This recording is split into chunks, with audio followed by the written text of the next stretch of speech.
Well, we are getting some rather conflicting opinions on what the short-term future for Bitcoin does look like. And so today we're going to cover both sides of the story. I'm going to let you guys know how I personally feel and, well, what I'm doing about it. Now, before we get into that, of course, let's start off with a little bit of a summary of the market just to get an idea of what we're looking at. What we can see here is that the broad market has been rather slow over the last 7 days. I mean, you obviously have some standouts like a Solana up 7% or Cardano 8%, AVAX up 10% in 7 days. But compared to what we were seeing prior to the ETF approval, it's really slowed down a lot. Now, this is normal. It's kind of what you would expect, especially whenever you do see a catalyst as big as the ETF. You're going to see the market slow down. It's just rather normal, especially something like Bitcoin. Now, going in a little bit closer, I mean, we can see on the daily, that some things are doing decent. We got FLR up 11%, Internet Computer, Rose, XRP doing decent. But as you can see here, nothing really a standout, nothing really too good or too bad in either direction. Now, so obviously, broad market's not really all that exciting, and I do personally believe that we're going to continue to see a little bit of boringness while we are in between two major catalysts like an ETF and then, of course, like the halving itself. And looking at Bitcoin's price itself, we can see this thing isn't really doing all that much. We will go deeper into this later towards the video, but realistically, just laying the foundation, we're not seeing too much happening over the last couple of weeks for Bitcoin or the broad market. So kind of laying that foundation and knowing not too much is going on, clearly we do know that analysts are going to start getting a little bit itchy. They're going to get a little bit antsy. They need the reports. They need the headlines. And so we're now starting to get two differing opinions from two different sides. So let's talk about what those two are. Now, the first one comes from Coinbase. They believe that the downside pressures on Bitcoin's price are becoming exhausted. Now, what this means is that they believe the selling pressure that we're seeing on Bitcoin is slowing down, which generally does mean that some type of move towards the upside is on the way. They start off by saying many technical factors pressuring crypto performance to the downside are starting to be exhausted, in their view, which may give way to a more supportive trading environment in the weeks ahead. Now, according to the report that they released, one significant development that has depleted much of the downward pressure is the completion of FTX's bankruptcy estate, selling its substantial GBTC holdings.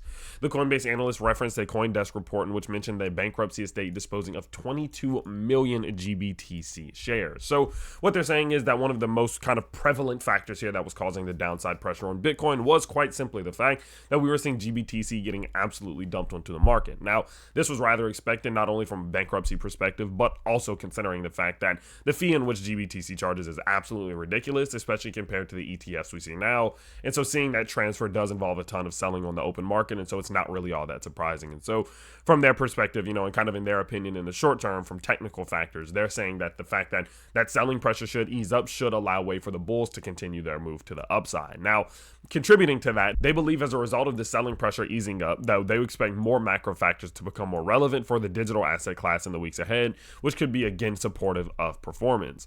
They go on to talk about the fact that there could be some rate cuts in May, especially considering how the Fed was speaking relatively neutral / dovish in the last meeting. They think that if you put in the fact that in May we could see interest rates, and then you also mix in the fact that the halving is also right around the corner, that could open up a pretty bullish environment for Bitcoin itself and the crypto in general to trend upwards. That's Coinbase's take.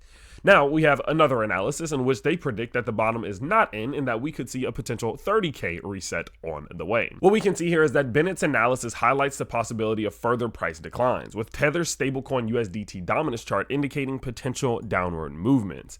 What we can see here is that they went on to highlight the fact that the Tether dominance chart does seem to be in position in which it can very, very easily continue to the upside, clearing this rather bullish structure after establishing this higher low, looking for the break to the upside. And if I was looking at this chart, I would agree. I would say the same thing. Now, what I would go ahead and say, though, is that although I do agree that this is kind of a cause of concern, right? Because Tether dominance has done an extremely good job of giving us a picture of how the stablecoin compared to Bitcoin movements are going, which does generally imply that if Tether is outperforming Bitcoin, that Bitcoin's price is falling, of course, right?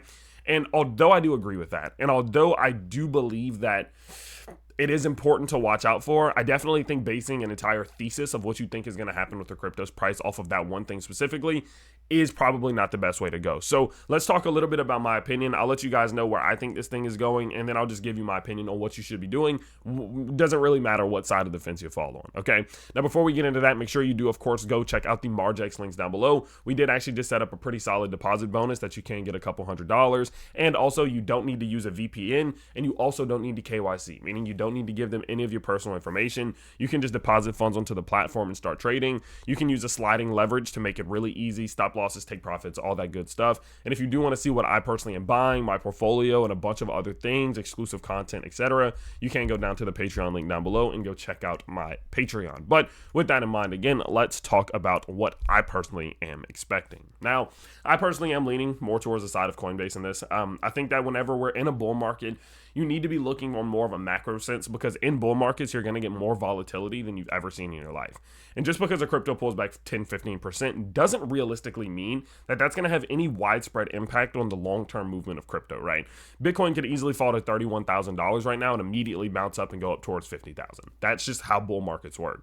And the fact that we're seeing Coinbase kind of leading into the fact that we are seeing the macro selling pressure decreasing substantially, because, of course, the GBTC issue is kind of resolving itself. The fact that that is resolving itself, and then you mix in the fact that we have such big catalysts like we do, such inflows from the ETFs that having coming up, interest rates possibly being cut, the fact that we're in an election year, the fact that we are possibly going to start to see the macro economy somewhat easing a little bit as a result of all of those things. It tells me that the likelihood is here that looking at this thing from a more bullish perspective is likely the better way to go. And even if we do see a pullback, right? Because I have said time and time again, the likelihood of a pullback here from a technical perspective is still extremely high. Even if that pullback does happen, the macro still looks like Bitcoin's price continues to higher highs probably sometime this year. And so with that in mind, I just wanted to give you an update on how I was feeling about that. Again, don't forget about Margex and my Patreon down below, and I will see you guys in the next video. Peace out, everybody.